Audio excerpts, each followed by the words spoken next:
혹시 요즘 경제적으로 어려움을 겪고 계신가요? 생활비 걱정에 꼭 필요한 교육이나 지원을 포기해야 했던 적이 있으신가요? 그런 분들을 위해 2025년 2월 17일부터 전국적으로 확대되는 두 가지 정부 지원 제도를 소개해 드리려고 합니다. 올해부터 혜택이 대폭 늘어나고 신청 방법도 한층 간편해졌는데요. 어떤 제도인지 지금부터 자세히 알아보겠습니다. 오늘의 복지나우 지금 시작합니다. 요즘처럼 경제적으로 어려운 시기에 정부의 지원 제도를 잘 활용하면 큰 도움이 될 수 있습니다. 특히 일자리와 생활비 부담을 덜어주는 정책들은 새로운 기회를 만들고 삶을 안정적으로 설계하는 데 중요한 역할을 하는데요. 오늘은 올해부터 혜택이 더욱 강화된 두 가지 제도를 알려드리겠습니다. 첫 번째는 국민 내일 배움 카드 지원 확대입니다. 이 제도는 경제적으로 어려움을 겪는 분들이 직업 훈련을 통해 더 나은 일자리를 찾을 수 있도록 돕는 정책인데요. 기존에는 훈련비로 최대 300만 원을 받을 수 있었지만 올해부터 200만 원이 추가 지원되면서 최대 500만 원까지 받을 수 있게 되었습니다. 이 지원금은 직업훈련 등록이나 자격증 취득 등에 사용할 수 있습니다. 다만 모든 분들이 추가 지원을 받을 수 있는 것은 아닙니다. 추가 지원 대상자는 고용위기 지역 종사자, 단시간 근로자, 일용 근로자, 그리고 가정 밖 청소년 등 고용 상태가 불안정한 분들입니다. 본인이 대상에 해당하는지 확인하려면 고용센터나 고용24 누리집을 통해 알아보시면 됩니다. 신청 방법도 매우 간단합니다. 온라인으로는 고용24 홈페이지에서 신청할 수 있고 오프라인으로는 거주지 관할 고용센터를 방문해 신청할 수 있습니다. 신청 후에는 실물 카드를 발급받아 훈련비 결제 시 사용하면 되는데요. 140시간 이상 교육을 받으면 훈련 장려금도 지급됩니다. 출석률 80% 이상을 유지하면 월 최대 11만 6천 원을 받을 수 있고 자영업자는 월 최대 36만 원까지 지원됩니다.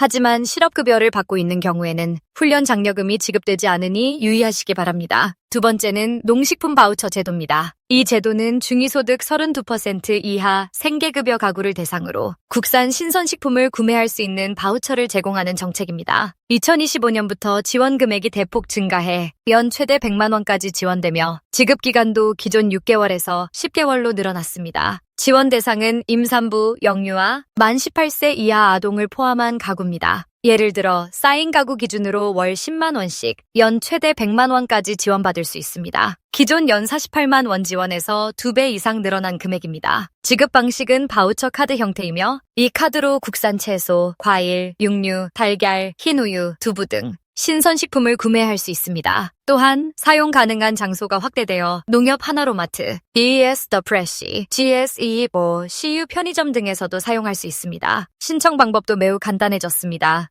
온라인으로는 농식품 바우처 누리집에서 신청할 수 있고 전화 신청도 가능하나 오프라인으로는 가까운 주민센터를 방문하면 되는데요. 올해부터는 행정정보 연계를 통해 신청 서류가 간소화되어 더욱 편리하게 신청할 수 있습니다. 마지막으로 꼭 기억해야 할 사항을 정리해드리겠습니다. 국민 내일 배움 카드는 훈련 종료 후 30일 이내에 만족도 조사를 완료해야 마지막 훈련 장려금을 받을 수 있습니다. 만족도 조사를 하지 않으면 마지막 지원금이 지급되지 않으니 반드시 챙기시기 바랍니다. 또한 농식품 바우처 제도는 2월 17일부터 신청 가능하다는 점도 꼭 기억하세요. 오늘 소개해드린 두 가지 제도는 단순한 금전적 지원을 넘어 여러분의 새로운 시작을 돕는 중요한 기회가 될 것입니다. 본인에게 해당하는 혜택이 있는지 꼭 확인하시고 신청 가능한 경우 서둘러 접수하시길 바랍니다. 여러분의 내일이 더 나아지길 바라며 앞으로도 유용한 복지 정보를 계속해서 전해드리겠습니다.